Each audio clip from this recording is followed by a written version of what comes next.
Pois é, pessoal. Hoje tá bom de notícia, tá? Brincadeira à parte aqui, hoje tem algumas informações muito relevantes. O governo Lula tomou um revés gigante, isso não é novidade para ninguém.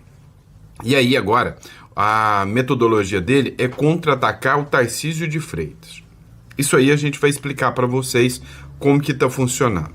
Agora, o ponto mais interessante é que o Donald Trump fez um rebuliço danado, está movimentando o cenário internacional inteiro, porque tem gente esperando aí um Donald Trump, paz e amor, que o Donald Trump vai ser tranquilinho, vai tentar convencer a esquerda que ele é bonzinho, mas é nada, o Donald Trump tá com pressão total e foi de pedir a prisão, né, de um dos seus principais opositores. Quem que é um dos grandes opositores do Trump, hein? Eu vou falar com você nesse editorial aqui. Então, antes de mais nada, hoje, dia 9 de outubro, seja muito bem-vindo. Esse é o nosso editorial número 2, da hora do almoço. É sempre um prazer estar aqui com vocês e debater um pouquinho sobre as pautas da política e da geopolítica. Já vamos lá para o nosso aplicativo aqui para trazer todas as informações para vocês. Só um recadinho rápido aqui, pessoal. Entre em contato aí com a Imigra Mais, tá? O telefone está na tela, 16 99321 0648, e entenda os benefícios da residência fiscal, da residência no Uruguai e também do Paraguai, tá, pessoal? Logo a gente já vai estar ofertando o Paraguai para vocês também, tá certo? E dito isso, inscreva-se, curta, compartilha. Eu preciso pedir, tá? E vamos entender o que está acontecendo. Vamos começar com o revés para o Flávio Dino? Pois é. A Meta, empresa dona do Facebook, do WhatsApp, do Instagram, resolveu bater de frente com o todo-poderoso Flávio Dino. Pois é. A Meta, ela foi notificada pelos ministros do STF, pelo Alexandre de Moraes, que continua com aquele inquérito das fake news. Ele queria saber o nome, endereço, telefone, tipo sanguíneo, o sexo, tudo, né? Até o cheiro do pum ele quer saber de quem fez postagens criticando o Flávio Dino e ou até ameaçando o Flávio Dino quando ele deu voto contra o Bolsonaro. Só que a Meta não quis dar, não. A Meta falou, não, aqui não, eu não vou te fornecer isso. A gente pode estar diante de mais uma treta aqui entre as Big Techs e o STF. Será que o STF vai mandar tirar 26 plataformas do ar de uma vez só, igual fez o Nepal? Acho que não, hein? Mas será que vai mandar sair a Meta, Facebook, Instagram e o WhatsApp? Também acho que não. Meta diz que não pode entregar dados de contas que ameaçaram o Flávio Dino. A empresa Meta, em petição enviada nessa quarta-feira ao ministro Alexandre de Moraes, do Supremo Tribunal Federal, afirmou que não pode entregar diretamente os dados cadastrais de 3 contas que ameaçaram o ministro Flávio Dino. Eles disseram, olha, Flávio Dino, desculpa aí, eu sei que vocês mandam no Brasil, fazem do seu jeito, mas essa aqui eu não vou entregar. Mas por quê? Você já vai saber. Não vou entregar porque essas contas não são contas brasileiras. Esse é o verdadeiro motivo das contas não serem entregues, tá, pessoal? E aí, olha só aqui.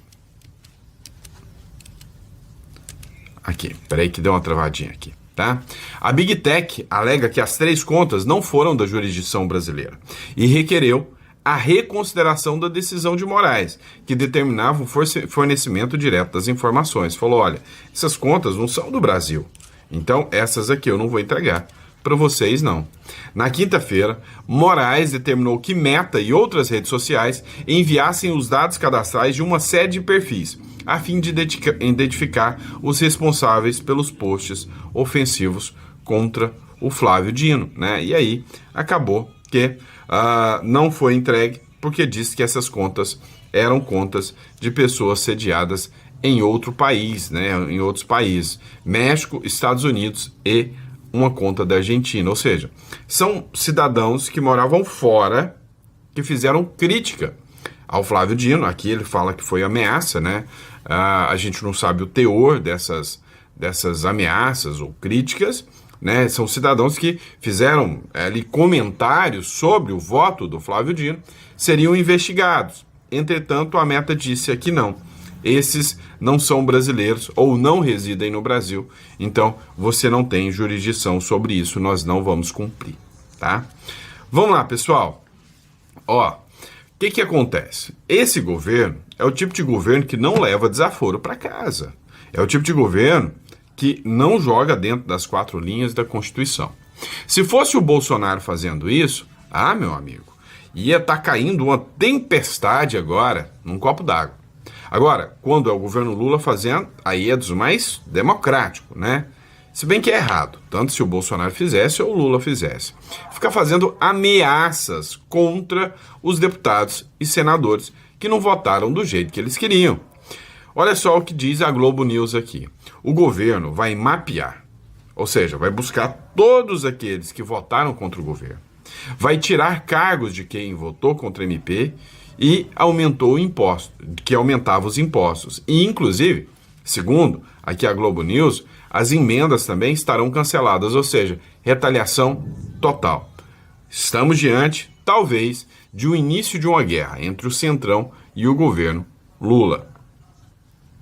Foi uma derrota realmente, assim, pior do que o governo esperava. Houve um momento ali, no início da tarde, que alguns líderes governistas estavam apostando num placar apertado.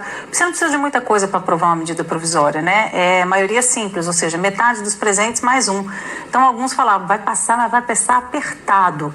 E aí eles começaram a entender que o processo era outro, que a coisa estava mudando e que estava realmente azedando de vez. Porque tem semanas já que essa medida provisória está ali sob alerta do Palácio do Planalto, sabendo que eles estavam tentando salvar partes da medida provisória, abriram mão de várias coisas durante as negociações, mas mesmo assim não conseguiu chegar a um consenso sobre isso. O que acontece? Agora o governo está buscando essas alternativas. Tem gente que diz que a equipe econômica fala em um arsenal de alternativas para poder resgatar pelo menos parte dessa arrecadação. Mas o governo vai dobrar a aposta contra o Congresso, porque já melou a PEC da blindagem, e isso deixou ali a Câmara muito irritada, também vetou o aumento de número de deputados e acabou ganhando um pouco mais de popularidade por conta dessas brigas, né? Apostas impopulares que a Câmara dos Deputados faz e que, no fim das contas, está ajudando o governo. Então, é isso que está acontecendo agora. Só que o governo vai dobrar a aposta. Eles estão com uma narrativa dizendo assim, a gente perdeu a arrecadação, mas não vai perder essa disputa política. Por quê? Porque eles estão colocando nas redes sociais já que o Congresso protege ricos, que o Congresso protege bets, apostas esportivas, que o Congresso também protege fintechs, que algumas delas até com suspeita de ligação com crime organizado, com lavagem de dinheiro. Então isso tudo é uma campanha que eles estão fazendo para tentar ganhar popularidade em cima do Congresso, é dobrar a aposta, porque isso já vem acontecendo. E aí tem outras questões, né? A gente foi vendo as reuniões de bancada, os cafezinhos, todo mundo do governo correndo de um lado para o outro para tentar, sabe, costurar alguma coisa para salvar essa medida provisória, mas aos poucos a coisa foi ficando muito clara. União Brasil e progressistas fechando questão contra. Republicanos, eles tinham uma conta lá, uma matemática de pelo menos 90% dos deputados votariam contra o mérito dessa medida provisória. PSD também estava mais para não do que para sim, bastante dividido, divisão também no MDB, e eles foram entendendo que a coisa estava realmente encaminhando para que eles tivessem uma derrota. Agora, o que o governo vai fazer também, além de buscar alternativas por conta da arrecadação, é mapear quem votou como nessa primeira prévia aí, porque são questões regimentais, né? As regras da casa permitem que, antes de você votar o mérito, você faça algumas questões de ordem. Por exemplo, pedido de retirada de pauta. Pauta é um kit obstrução, né? A oposição já fazendo ali o primeiro movimento.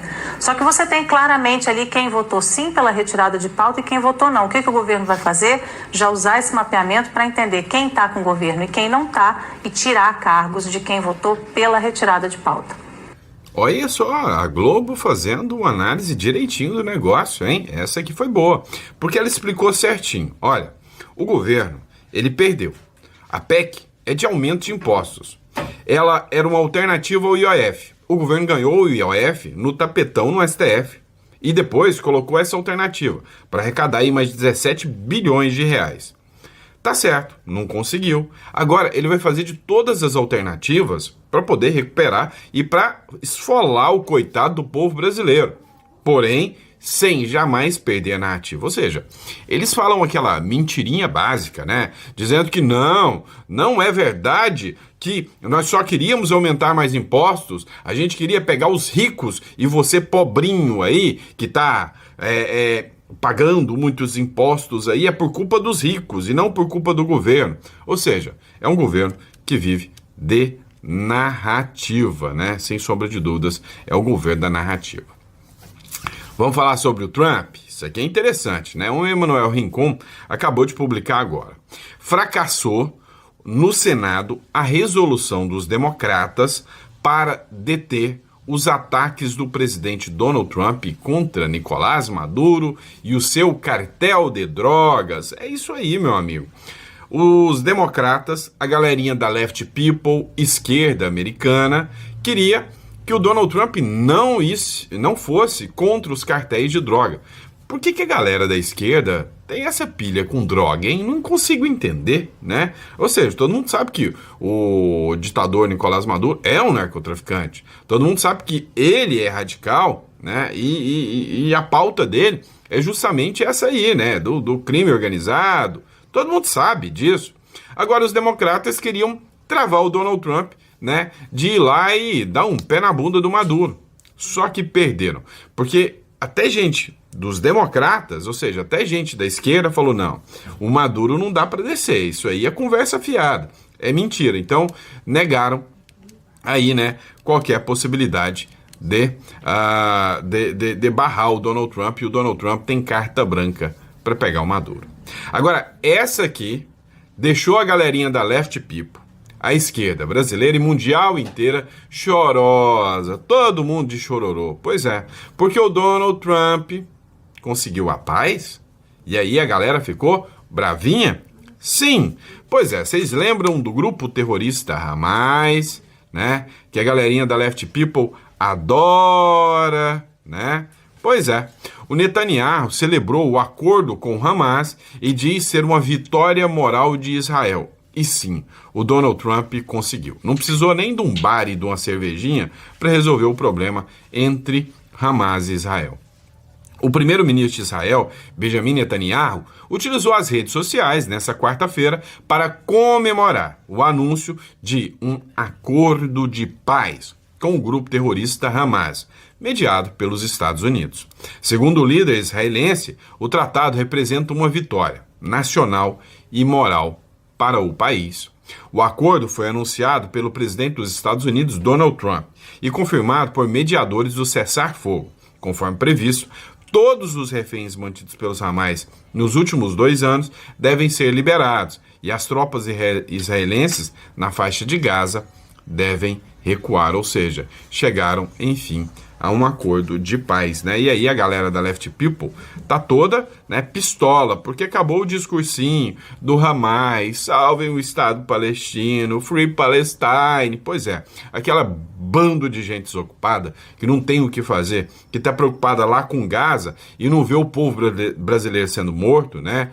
Aquela turma, né, das professoras de São Paulo, né, não generalizando todas, mas do sindicato dos professores de São Paulo, que fez um ato em comemoração a 1 ano de ataque do Hamas.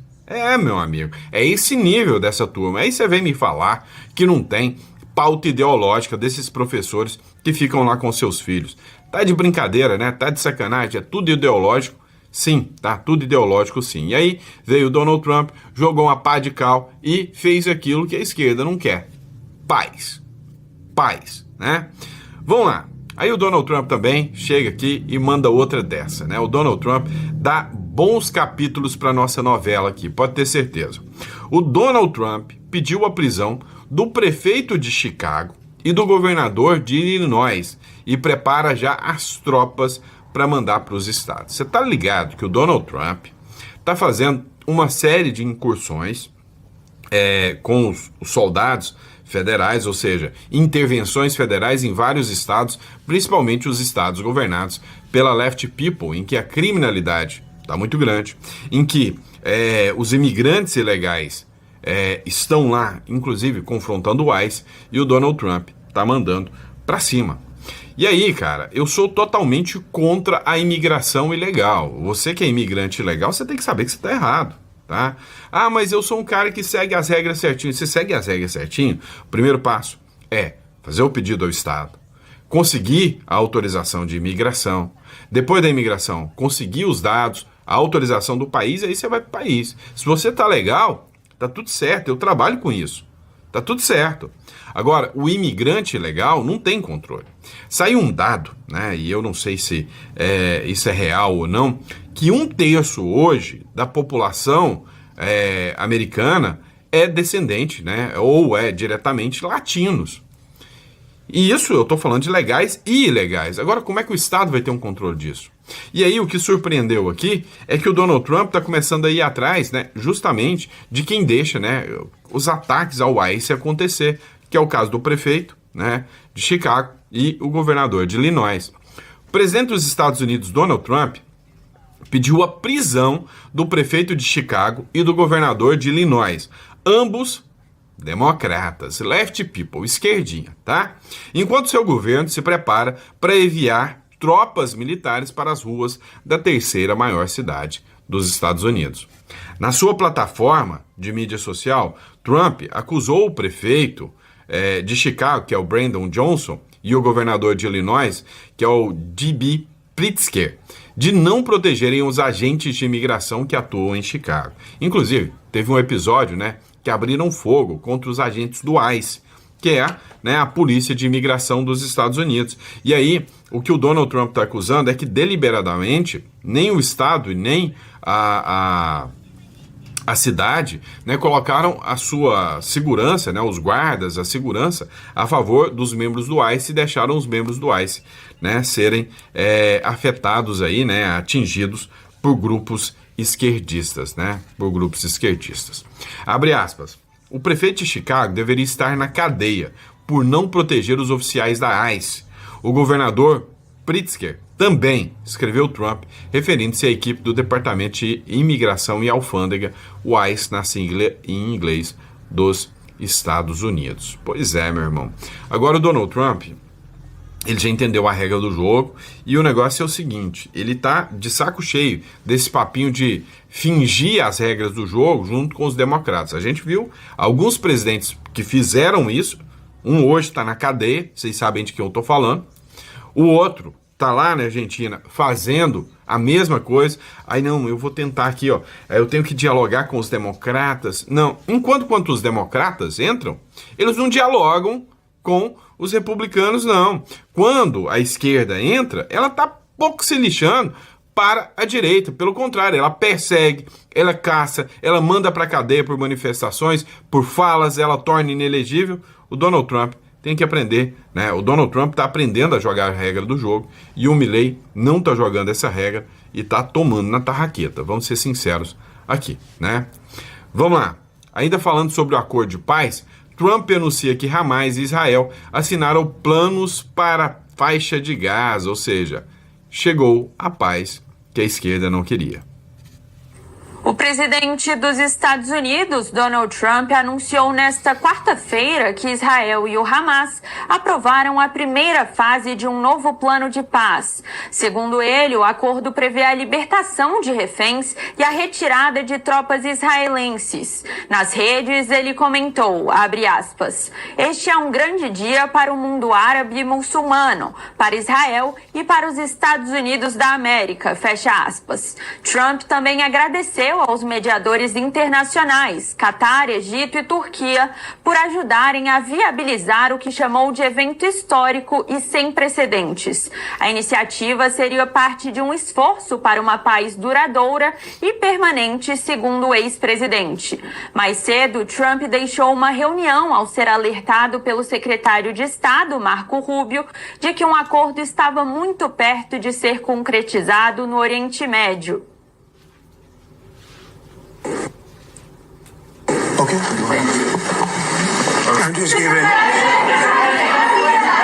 I was just given a note by the Secretary of State saying that Acabei de receber uma nota do secretário de Estado dizendo que estamos muito perto de um acordo no Oriente Médio. we're very close to a deal in the Middle East and they're going to need me pretty quickly. So Eles vão precisar de mim muito rapidamente, então vou responder a mais algumas perguntas. we'll take a couple of more questions. Né? E aí, A Casa Branca também anunciou nesta sexta-feira que Donald Trump deve visitar o Oriente Médio em breve. Até o momento, nem o governo de Israel nem o Hamas confirmaram oficialmente os termos divulgados por Trump. pois é, os termos não foram confirmados, termos, tá? Mas o acordo foi confirmado, foi firmado, né? Já está dada a decisão aí sobre o acordo, né? Ó, o que eu quis trazer essa matéria do Metrópolis aqui? Por que eu quis trazer essa matéria? É o seguinte, esta matéria tratou da maneira correta, né, o que o Lula queria fazer. Ou seja, jogando por terra a narrativa mentirosa de que, isso ajuda os mais pobres. Mentira! Derrotado após tentar subir impostos. Ô pobre, você que tá me assistindo, né?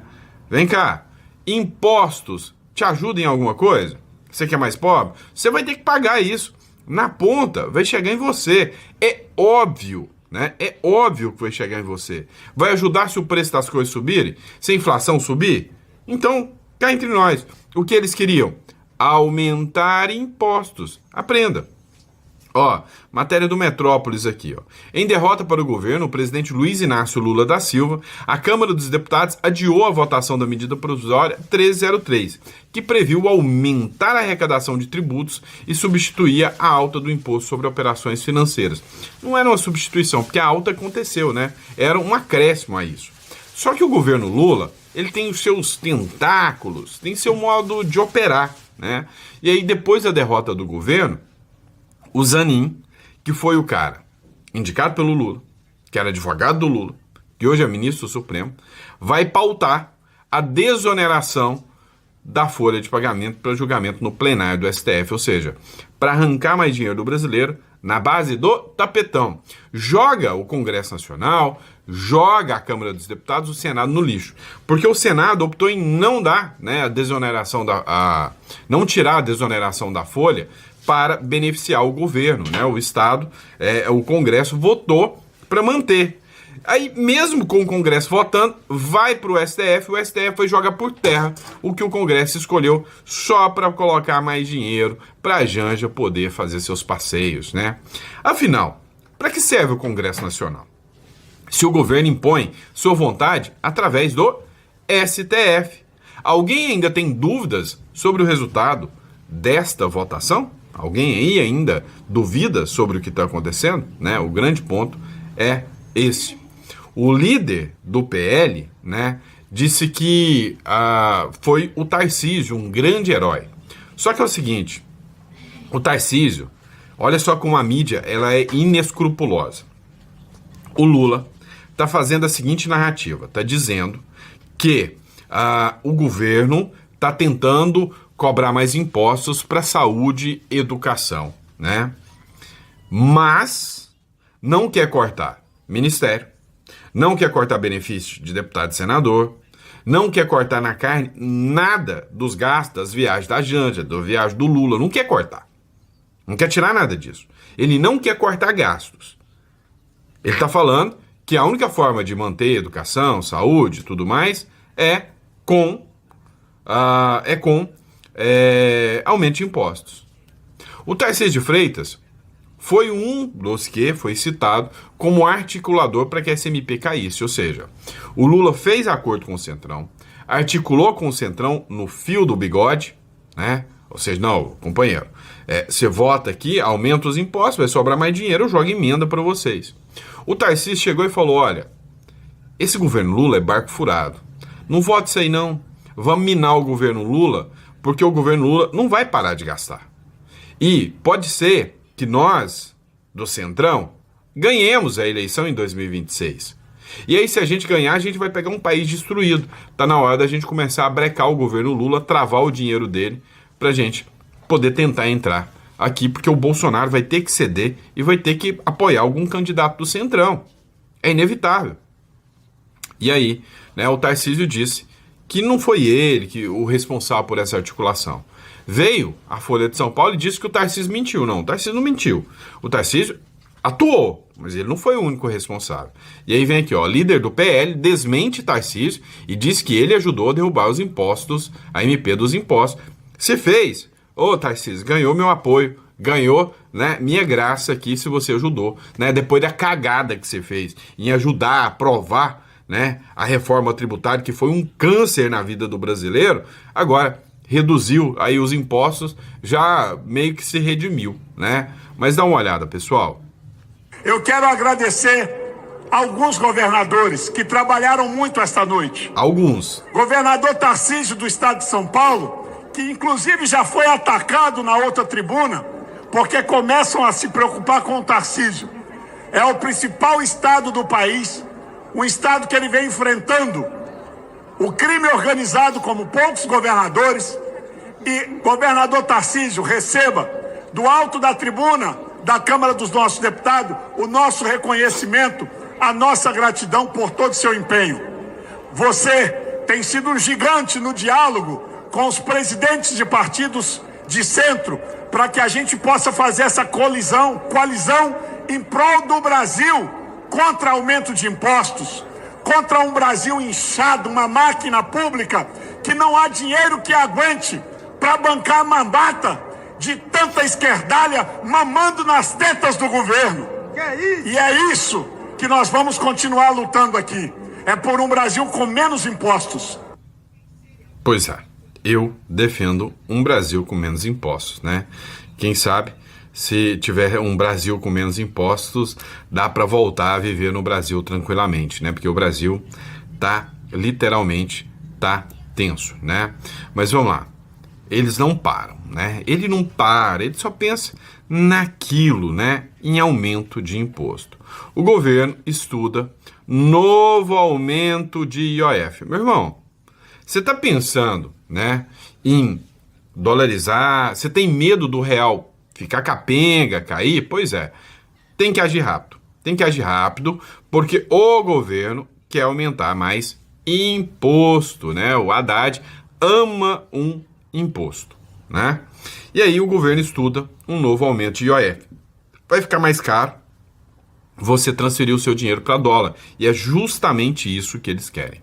Após a derrota da MP de arrecadação na Câmara, o governo Lula avalia subir novamente as alíquotas do IAF, como forma de compensar parte da perda fiscal. A ideia teria sido ventilada pelo ministro da Fazenda, Fernando Haddad, em conversa com parlamentares nessa semana. Segundo o Estadão, o IOF renderia 7 bilhões adicionais ao orçamento, mas cobriria apenas parte do buraco deixado pela MP, que previa 20 bilhões em novas receitas e 15 bilhões em corte de gasto. O Ministério da Fazenda afirmou que ainda não há decisão, mas a equipe econômica também estuda medidas de contingenciamento já para 2025. Contingenciamento é um apoio, que é segurar, né, o gasto.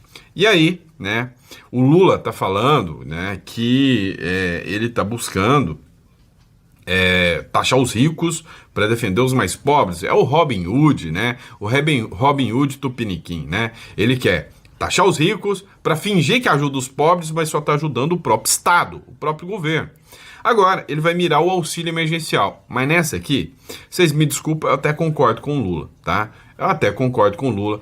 Tem que ferrar essa galera que mente aí para receber o auxílio emergencial mesmo.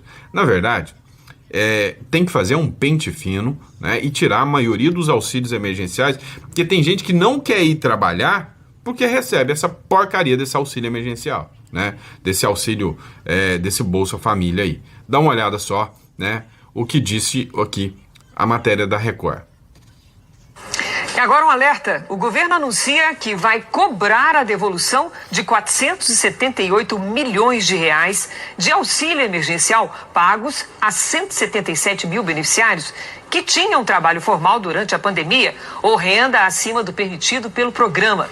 Quem não atender ao chamado pode entrar na dívida ativa da União e ter o nome negativado. Claro que pessoas em situação de vulnerabilidade social e beneficiários do Bolsa Família inscritos no CadÚnico e os também receberam menos de R$ 1.800 não precisam devolver o dinheiro. Pois é, eles estão atrás do dinheiro, mas isso aqui escancara, né? O quanto, né? O Brasil é um país assistencialista, tá? E esse país, sinceramente, né? Só quer, sabe, fazer a compra velada dos votos. Se você ganha dinheiro do governo, você vai deixar de votar nesse governo assistencialista? Nunca, nunca. Última matéria, só para a gente encerrar aqui, para bater o time aqui. A CCJ da Câmara aprova suspensão de ação contra o Gustavo Gayer no STF. Olha que notícia aqui importante. A CCJ aprovou a suspensão de ação penal contra o Gustavo Gayer. O relator defendeu o arquivamento da ação ao afirmar que os crimes de injúria, calúnia e difamação atribuídos a Gayer não ficaram comprovados. A Comissão de Constituição e Justiça da Câmara dos Deputados aprovou na quarta-feira o projeto de resolução apresentado pelo PL que suspende a ação penal movida contra o deputado Gustavo Gayer no Supremo Tribunal Federal. A proposta agora será analisada pelo plenário da Câmara.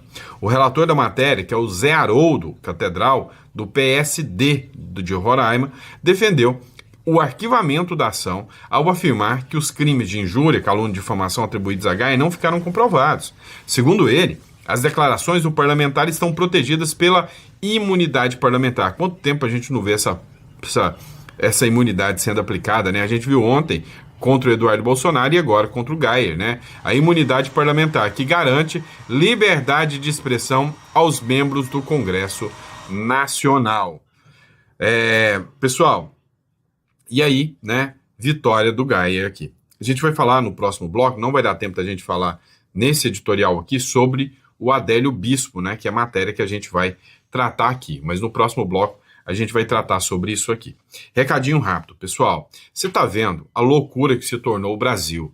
Gente, não brinque, tá? 16 993 21 0648 é o telefone da Imigra Mais. Pessoal, vocês vão entrar em contato, vão entender os benefícios, né? Agenda uma consulta conosco de tirar uma residência lá no Uruguai. Você vai ter a possibilidade de ter uma conta bancária em dólar, tá? Em dólar. Você vai ter a possibilidade também de tirar uma cédula de identidade. Com essa cédula de identidade paraguaia, uruguaia, você pode abrir conta bancária, né? Ou seja, você está protegido pelo regime, né, uruguaio. Ou seja, você vai ter uma proteção de um país que tem uma estrutura jurídica muito mais robusta e séria do que a do Brasil. Então vale muito a pena. Além do que, às vezes você tem aí seu filho que está na idade de fazer um curso de medicina, a educação é de graça. O país é um país totalmente estruturado, é um país bem diferente do Brasil, né? O pessoal fala que é um pedacinho da Europa aqui no Brasil, então vale a pena você conhecer. Você vai, fica lá 3 dias e já consegue fazer o trâmite. Se você ficar 10 dias, você já sai com a cédula na mão, tá? Tudo dentro dos trâmites oferecidos pelo governo uruguaio, ou seja, totalmente legal, totalmente legal. E se algum dia você precisar sair do Brasil, já parou para pensar quantas pessoas lá na Venezuela foram deixando passar para depois correr atrás, e aí já não consegue documentação, aí tem que ir para outro país para trabalhar com subemprego. Agora você não, você já que tem uma cédula, você já tem uma qualidade diferente de vida, né? Então, não deixe passar essa oportunidade e pode entrar em contato também e já fazer seu agendamento, que logo, logo a gente já vai estar ofertando também para o Paraguai. Feito isso, muito obrigado pela confiança, pela credibilidade. É uma honra e um prazer enorme sempre ser aqui o porta-voz, né, das notícias que chegam até você, tá bom? Grande abraço, fiquem com Deus e até o próximo editorial. Que Deus te dê uma mesa farta, repleta de bênçãos para você e para sua família sempre, tá bom?